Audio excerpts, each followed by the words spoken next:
Donc, par rapport à la nouvelle agence Phare Habitat, je n'ai plus besoin d'aller vers ma gestionnaire de compte. Alors, je vais directement là-bas pour avoir les renseignements par rapport à un crédit IMO. Alors, Phare Habitat, effectivement, c'est le Phare qui centralise un petit peu les demandes qui arrivent. Le circuit court, en fait, par rapport aux clients, c'est effectivement son chargé de clientèle. Ça dépend, en fait, de la proximité que vous pouvez avoir avec votre chargé de clientèle, parce que c'est lui qui vous connaît. Hein. Donc, si vous avez créé un lien avec votre chargé de clientèle, un lien de proximité, que vous avez l'habitude de traiter avec lui, contactez-le.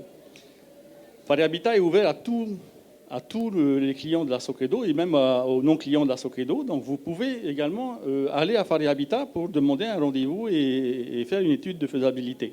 Hein. On connaît la volatilité finalement des biens en Polynésie. Quand on voit un bien qui est intéressant et qui est dans notre fourchette de prix, on se dit « Ah ben, je pense que je vais prendre rendez-vous avec mon chargé de clientèle ». Malheureusement, quelquefois, les agendas sont tels qu'on est à plus de 48 heures et on sait que le bien il risque de partir.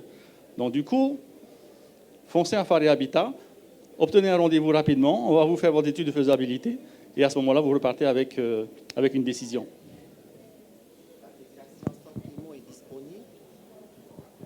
L'application SOC IMO, là, en partenariat avec IMO.pf, il est disponible. Alors, comme je le disais, l'application, la newsletter, en fait, hein, c'est un dispositif qui est exclusif Socredo. Hein, donc, effectivement, aujourd'hui, à partir de la semaine prochaine, alors ça c'est vraiment une nouveauté, c'est pour ça que je vous en parle, à partir de la semaine prochaine, effectivement, on pourra effectivement proposer la newsletter.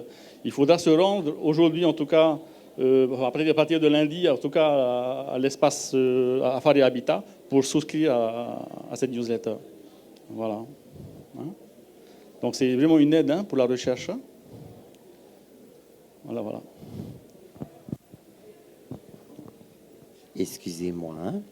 J'ai vu par rapport au PTZ qu'on pouvait anticiper les remboursements. Est-ce qu'au niveau des prêts Socredo, on peut aussi anticiper les remboursements du prêt?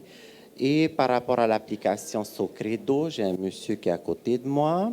Est-ce qu'il y aura une évolution de l'application pour permettre plus de flexibilité sur nos crédits?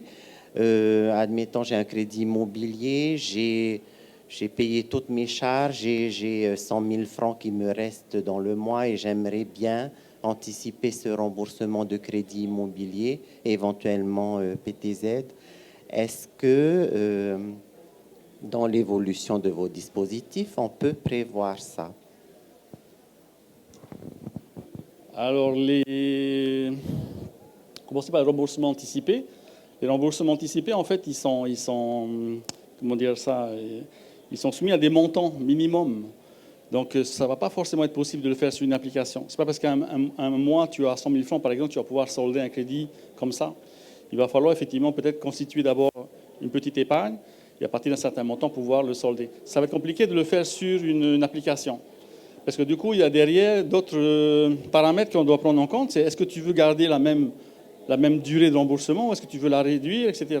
Bon, peut-être pas pour 100 000 francs, mais si tu as 5 ou 10 millions que tu voudrais solder, voilà, c'est plus dans cet ordre d'idée. Voilà. En fait, le conseiller, il est quand même là pour vous conseiller. Hein. Donc, il porte bien son nom. Et effectivement, il est là pour vous accompagner. Tu parlais aussi... le remboursement anticipé, effectivement, il y a toujours des indemnités de remboursement anticipé lorsque tu viens rembourser un crédit. Hein, donc, ce qu'on appelle, nous, c'est une pénalité, finalement, et elle est calculée, effectivement, sur le capital restant dû. Donc, elle est toujours, effectivement, effective. Hein, voilà. Puisque la question m'est un peu destinée, Vincent, directeur général délégué Socredo, sur les outils de banque à distance de la Socredo, que sont l'appli mobile et WebSoc, on est à l'écoute des clients et en démarche d'amélioration continue. Donc cette année, effectivement, on va faire évoluer l'application pour plus de flexibilité. On a déjà lancé ces dernières années le virement instantané, pour l'instant réservé à des comptes Socredo vers des comptes Socredo. Mais on travaille en bonne intelligence avec les autres banques de la place pour qu'on puisse mettre en place le virement instantané entre banques. Et puis une démarche où on pourra de plus en plus en self-care, en autonomie, faire des opérations, soit sur les moyens de paiement, soit sur voilà, ce qu'on fait déjà, hein, sur les déplafonnements de cartes, et tout ce qui permet aux clients de gérer son argent de façon très flexible. En tout cas, on cherche à s'améliorer et on est à l'écoute de toutes les questions et toutes les propositions telles que tu l'as fait à l'instant.